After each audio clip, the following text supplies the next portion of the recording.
Listen now, we the talk around town. Alex threw the ball to Smokey for a touchdown. It's fourth down and you don't really want no more. We've been winning from the door. You should check the scoreboard. Check the scoreboard. Welcome back to another episode of the Scoreboard XFL on the menu. We got some interesting spreads to talk about. But first of all, Smokey, JJ, how y'all doing? Well, I'm doing fine. I'm doing good, better than DC Defenders fans right now. Yeah, I thought that was going to be the victim of this week. I kind of expected that. So hit me with the results right away because we want to remember to do that. You know what? I'm going to expose the business here, and I am not at my place recording this, so I don't have the results from last week. So we're going to actually have to do the whole thing next week for both. Yeah, we'll add it on to next week, and we'll get it. I want to announce so that Alex is 100% secure. Take him to the bank. Lock him in now. Bets of last week were both once again correct, putting me at something like 7-1 for the season. Money being printed as we speak, of course. And I'm going to give you, of course, my 100% secure lock him in, take him to the bank bets of this week when we get there after predicting all the games. But first, let's pick him against the spread. And first, we have Seattle, the Dragons, at the Houston Roughnecks with one of the biggest spreads we've seen all season. Seattle is plus 12.5 at Houston. I mean, they are at the undefeated Houston Roughnecks. Undefeated. Yeah. They are the only team that has a 0 in their record. With the Because the Vipers won. XFL equivalent of Deshaun Watson, of course.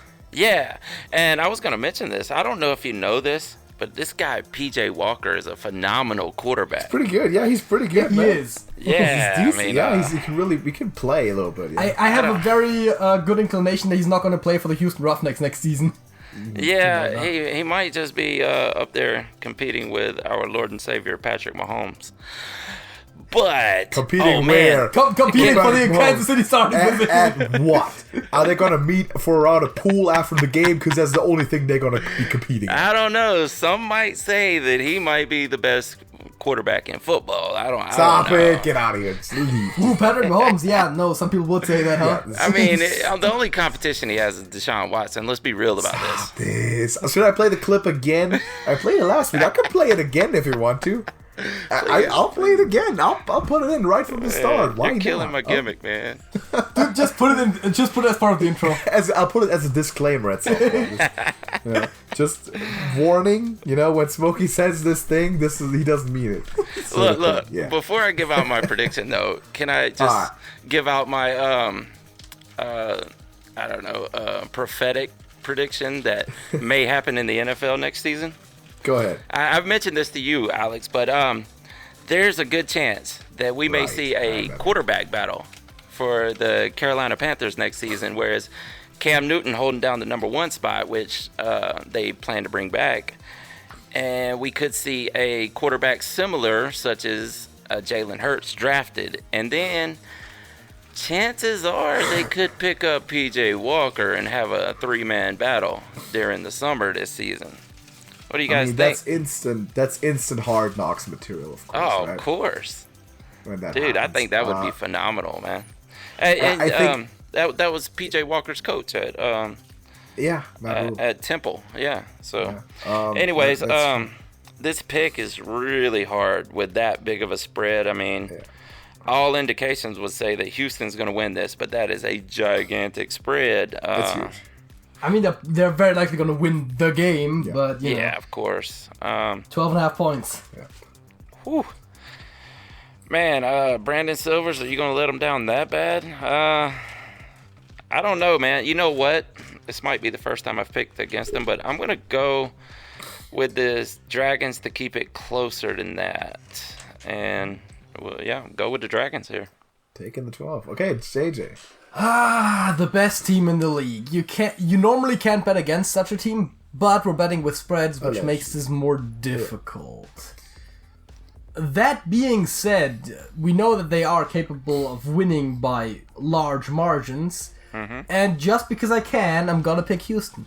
Pick Houston for 12.5. I'm gonna go against that grain again. I'll take Seattle with a 12.5. It's a bit too much. Like 10 is sort of the threshold for me there where I'm starting to think, and 12.5 is too much. If it was single digit, I'll take Houston. 12.5, too much for me to eat that many points at any given time in the XFL season, I think. To your scenario, though, Smokey. Mm-hmm.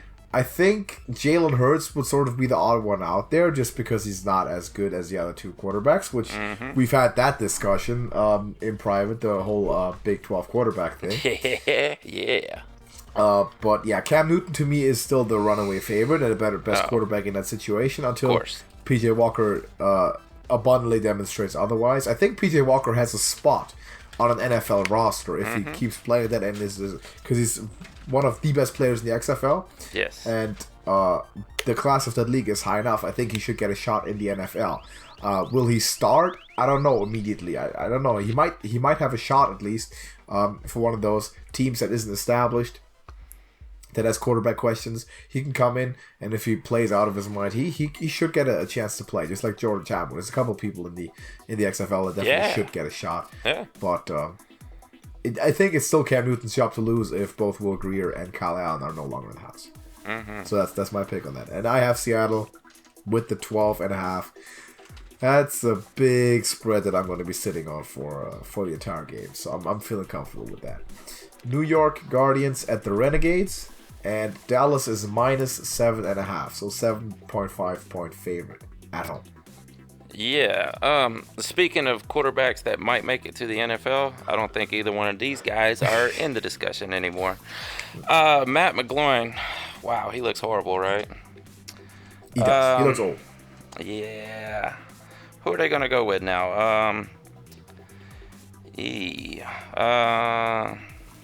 Jesus, Marquise Williams, I suppose, right?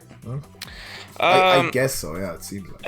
If they try, I believe we do have depth charts. I would think he would start. If they try McGloin back out there again, I don't give them any chance, even with the backup for the Renegades. Although they pulled off a win against LA, so who knows? What's the spread on this one? 7.5 point favorite for Dallas at home. Ooh. You know what?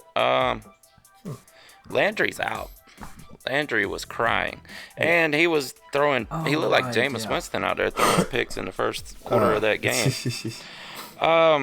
With that spread, I think I'll take. I think I'll take the Guardians. You know, the Phillip Nelson. I don't think he's gonna be anywhere near what Landry was doing, even with the pick. So, yeah, I'll go with the Guardians there. To the 7.5. All right, JJ, what do you? I mean, you make a compelling argument, and we've seen how the Dallas Renegades played in the first week. Granted, seen it. They had a very strong opponent in the St. Louis Battlehawks. The Battlehawks. But I mean, yeah, it's a big spread. There's a lot of unknowns in this matchup, and when there is no compelling case to be made for the team with minus 7.5, you kind of gotta take the points. I think you kind of have to. I think. I suppose so. To me personally, yeah, it is a tougher pick considering no Landry Jones. But then again, the New York quarterback situation is exactly established. Yeah. Yes, they took McGloin out for Williams, and he led them on a comeback. We don't know for sure who's going to start at this point. So there's not exactly an example of an established football team for New York there. So still some questions to be answered. I like Dallas as just a better team, and I'm actually going to eat the 7.5, and I say they win by more than a touchdown. So Dallas for me, I'll take that. I'll take those. And the over/under, by the way, peculiarly low at 37, which we can get to maybe later in my bets. But I don't think New York is consistent enough to deserve the pick here. So I'll take Dallas. All right. Then Sunday, first game, we have St. Louis at the DC Defenders. St. Louis is a 3.5 point favorite. Yeah, that makes sense. And I tell you, Cardale Jones looks like he could overthrow any government out there right now. Yeah, man, I feel bad for Cardale. I thought he was, I mean, well, he could turn it around. And one bad game, but he looked completely horrible against what some people were saying was the worst team in the XFL, which I didn't agree with because as I tried to tell people, Tampa Bay is actually a good team, but nobody wanted to believe me. But poor Cordell, man, I feel bad for him. Tamu's looking like a superstar still. He doesn't have to make a lot of throws. He can use his legs at any point. Throwing Samoan, I think I will continue to roll with them and eat the points there. It's only 3.5. Yeah, exactly. That was going to be my point now. It's only 3.5. I feel like, besides one or two occasions previously, I think it was two, St. Louis has been oftentimes given very favorable spreads despite being a very strong team. And as we said, it's 3.5 points. I mean, what am I going to do? For the last couple of weeks, DC? they had huge spreads. Yeah, like the last 2 weeks, I think they had pretty big ones. I took the opponent last time, and I was right with it. I mean, the last 2 times they had pretty big spreads, I think. Had but huge spreads. the first 2 weeks they had, So, St. That Louis... was Dallas and Houston, too. Oh, yeah, right. St. Louis minus 3.5. Yeah. What's that? I'll take it. A field goal and some change. I will also take, I think it's the first one we agree on together today. all day. 3.5 seems like a given. I definitely will take St. Louis here. It's a consistent team, great defense, and DC, I don't know what they seem like the worst team in the league, and they seem good, but can't pick them for just 3.5. So no way. I think it's an easy pick. And final game, we got your Tampa Bay Vipers at the LA Wildcats, and the Wildcats at home are favored by 2 points. Oh, nice. I kind of like that. The Fighting Corneliuses against Josh Johnson and the Wildcats, who had a horrible showing this past week against, I think, who was the worst team in the league. It's tough, though, because they are on the road, and Tampa Bay has had bad games on the road so far this season, and they've actually done relatively well at home. Phenomenal this past game. A lot of run game. Not a whole lot of passing game, but they didn't need it. It was just game script, you know. They didn't need to throw the ball. So we still don't know that Cornelius is a great thrower. If they get rid of Quentin Flowers, I think that hurts the team. So I'm hoping he doesn't leave. Well, he wants out. He does, but I'm really hoping they keep him because he does help the team in a lot of ways. Josh Johnson, though, he's a decent quarterback for this league, and you can't really count him out, but just the way they played. Man, this is tough. They're on the road, too. You know what? I'm going to go just off past record and go with the Wildcats for now and hope that my Vipers win. And also not a big spread. So, JJ, what do you think? 2 teams I don't know what to think of, right? They're 2 very inconsistent teams so far. And both of them have been thought of as bad at one point or other. Both of them had better showings than we would have expected of them at points. And now it really comes down to who does well this week. Yeah. It's I mean we've had that last season when you have like something like in the NFL season where you have stuff like what is like Jets Browns or something, you're like I don't even know. Like we've had stuff like that. I'm not sure if it was exactly. In that game, the Browns had to the Jets had to put like the kicker in at quarterback at some point. Because when everyone got hurt, so that was done already. So yeah, you just don't know what's gonna happen in this one. I don't necessarily foresee any kickers quarterbacking this one in particular. You never know in this league. You never know. Oh god, Make a pick. I think I'm gonna do what Smokey said. I'm gonna say that the overall more successful team so far is the LA Wildcats. So you're both undetermined, but you both make the same pick. And I mean, I liked the line of reasoning, and I would have probably used it anyways. They're like, yes, 2 very inconsistent teams. Pick the one that has been better so far. 2 points don't matter that much, and they're at home on top of it. I'm gonna pick LA. I don't like the fact that you're like undecided, but then you're making my pick, which is following no longer special, because I'm picking LA with a conviction. Ooh. And I put him at -5 points. Because Tampa Bay, Smokey, close your ears. They are terrible still. The quality is not there as it is with LA. They won 1 game, and you were not right when you said that LA just lost to the worst team in the league. Now they're playing the worst team in the league, and if they lose to them, then we'll talk. That's not a filthy lie. That's a horrible, the gospel odious, truth. filthy lie. If they lose this game, if Tampa Bay wins this game convincingly, I'll sit here next week and tell you that I've changed my mind. But so far, not the case. I'll take LA -2, and I think it's an easy pick, especially given that they're playing at Los Angeles. Must I remind you though, 25-0 versus the probably consensus number 3 team in the league in power rankings? No longer. No, of course, no longer. Now they just got mollywopped.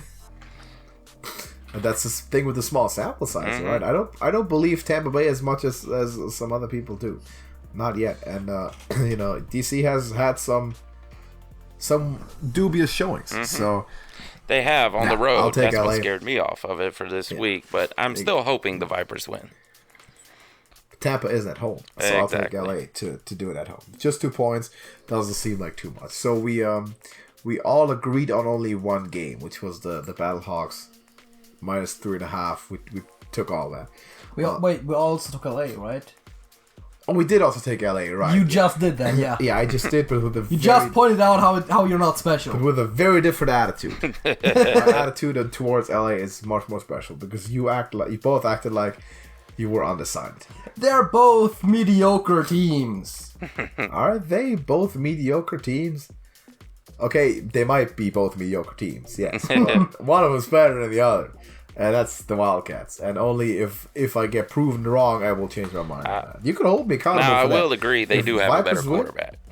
The Wildcats definitely have a better quarterback than Cornelius. The Vipers win this week convincingly. I will sit here next week say they're not the worst team. Vipers have a good defense, though. And a good run game. They have an okay defense. But I know a team from the East some would say elite, but that's better a good defense and a good run game, yeah. In both of those. What were you saying? I said some would say elite, but I'm not saying I would, but some people would. XFL standards elite, I don't know.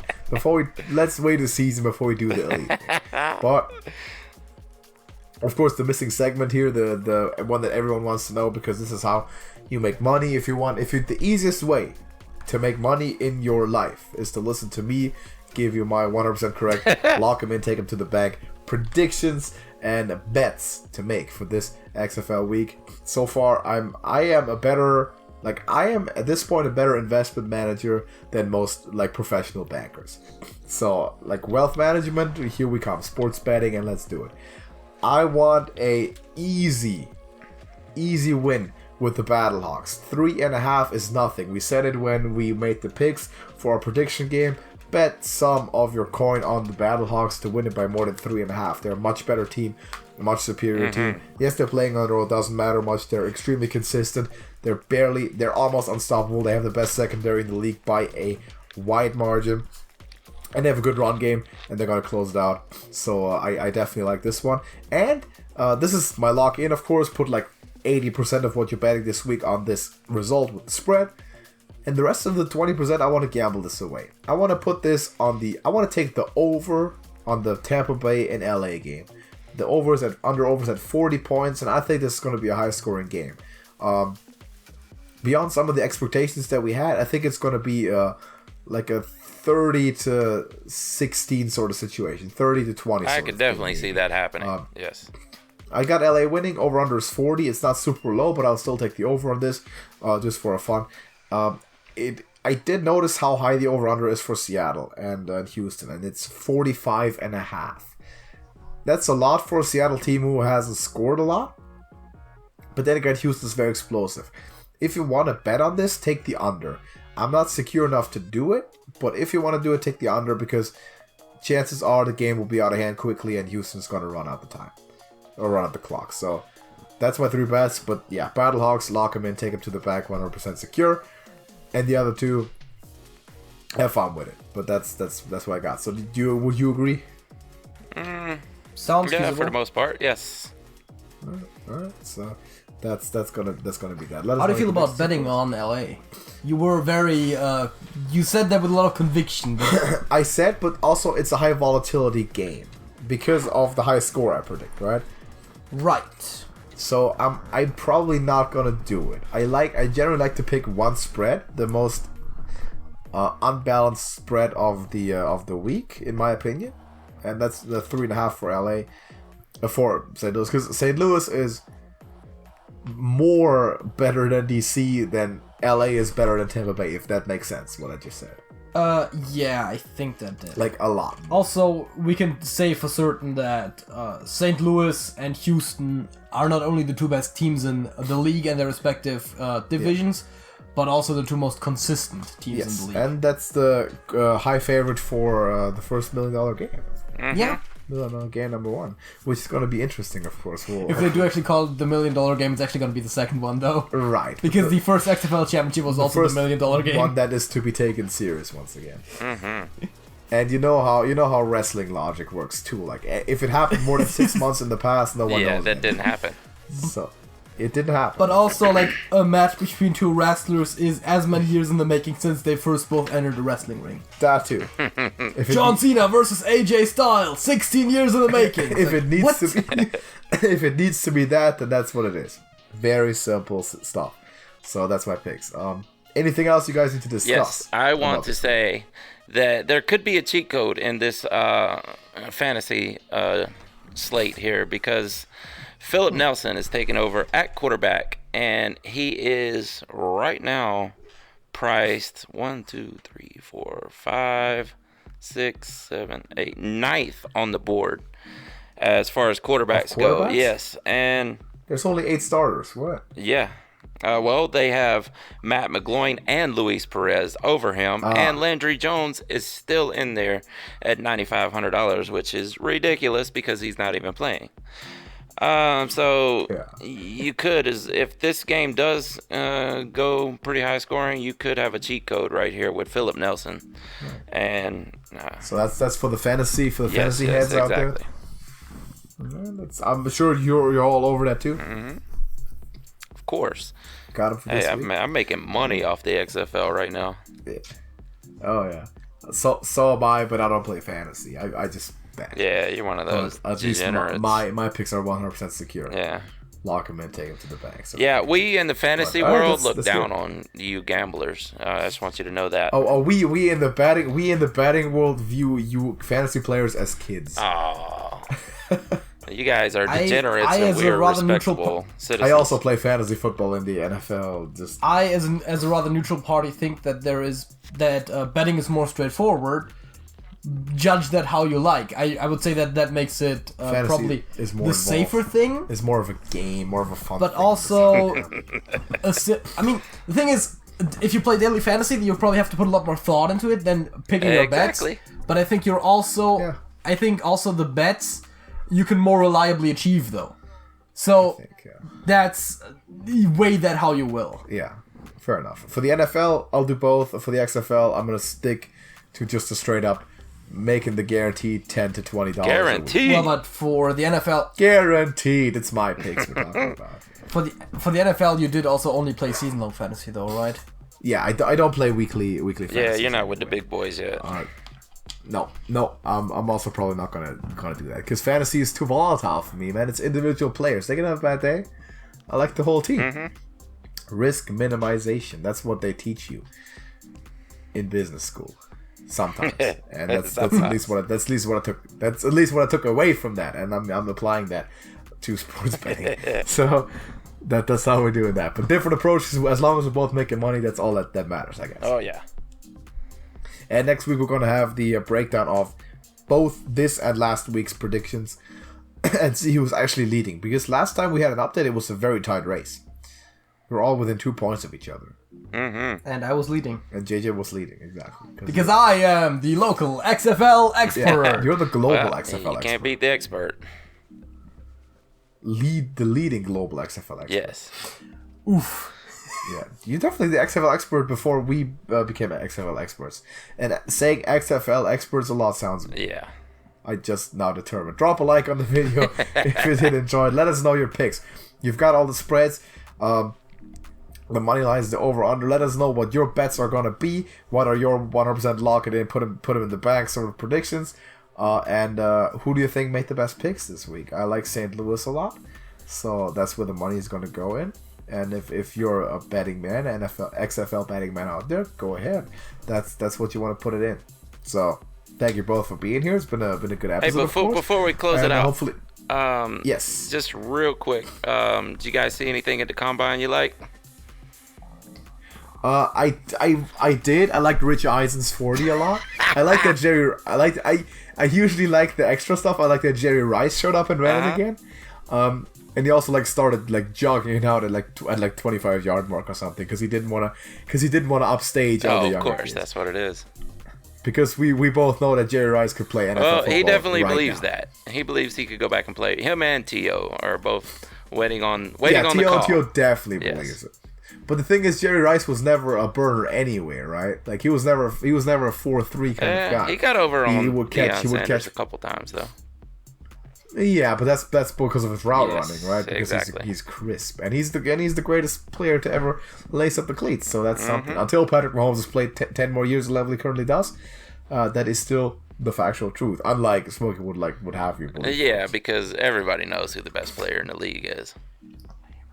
In the league right now, yes, everyone knows that. But I'm saying all time, though. I'm saying all time. Patrick Mahomes is not yet the greatest player of all time because the sample size is No. small. I'm talking about Deshaun Watson. Oh, what league is that? What league is that? It's a little startup league his called little the NFL. private, it's like his little private freaking darts league that he plays with his friends at the club, sort of thing. Is that the league that he's the best in? No. It's just I don't know if you've heard of it, but it's the National Football League. Oh, did he change nations? What nations is it? Is it like the Brazilian National Football League or something? That's one of those things that always bugged me, right? Why do Americans have to call everything that they do national? I know other countries do it for some things, but sports leagues in particular, I don't think I've ever heard a country call their sports league national unless it was the US. Yeah, and especially when you're trying to be worldwide, it really doesn't make sense. But yeah, I think a lot of countries do that. I mean, oftentimes they'll just put literally the country, right? That's why the AFL to me makes more sense than the NFL, just from a naming standpoint. Actually, the USFL, because America is still the whole country. Well, yeah, okay, that's fair. But then we don't talk about the USFL. Herschel Walker. I mean, to be fair, Steve Young. Mm-hmm. There you go. They had some. They did. Donald Trump recruited a lot of those guys. Yes, he did. How that turned out. Great stuff, man. It's a small world. Great stuff. Yes, but Deshaun Watson. I don't know what league he's the best in, but there might be some obscure league that he might Get with be me best in 10 in. years. I don't know.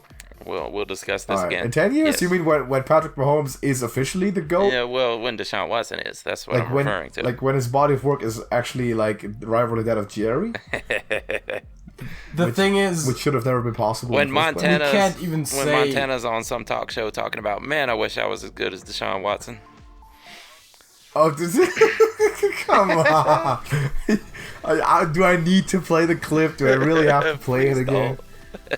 Come on, bro. The thing is, we can't know what's going to be the case in 10 years because, yes, while I do think that some of those projections are maybe accurate, I'm talking about Alex's projections, by the way. That is assuming that everyone stays in good health and stuff like that, right? It could, for all we know, Patrick Mahomes could have a career-ending injury the first week next season, and Deshaun Watson goes on to have a great career, Don't right? jinx it. There's two things about this whole debate that I can say that are 100% accurate.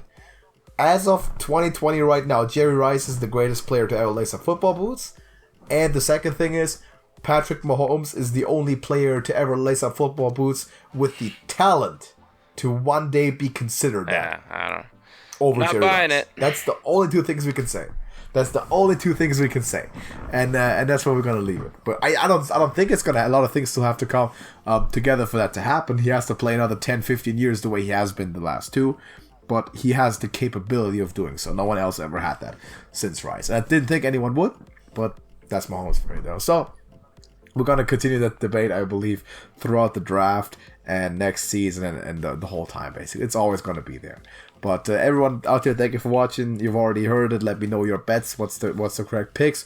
And please tell Smokey that Jerry Rice is the best and that Patrick Mahomes is much better than Deshaun Watson. I agree with Jerry Rice. I'm just saying, one day we're going to look back and go, wow, he was right about Deshaun Watson. No, we already know you weren't because you said he was the best quarterback in the league in 2019. He's the best. We can look right back now at in the league. Yeah, that's not true because That's we can look at it very right true. now. Okay, how did Right he? now. It's the How eye did- test, how did- not stat related. It's the okay. eye test. All right. How did Deshaun Watson do in his Super Bowl against the best defense in the league? Well, you can say the best defense in the world, but that doesn't make it true. Now, Did not make it true. What's the only team that stopped Patrick Mahomes for 3/4 of a football game? Which shouldn't have been possible anyway. the Titans did. I'm gonna let you think. I'm gonna let you think until next week, actually. Hey, and the then Titans stopped them and then for we'll three get- quarters. Yeah, in the regular season, right? Without Tyreek Hill. The- But we'll talk about that. We'll talk about that next week or next season or something. We've had this discussion way too many times. But everybody, thank you for watching. Drop a like on the video. Check out the Trash Talker Sports YouTube channel. It's linked on Beyond Football, obviously. That's Smokey's channel where he uploads his sports-related stuff, including the scoreboard, but also a lot of other exciting content that you will love. So definitely check that out and give him a subscription. Let him know that you came from the scoreboard. And if you happen to be watching on that side, come on over to Beyond Football. Link you can find on their channel page.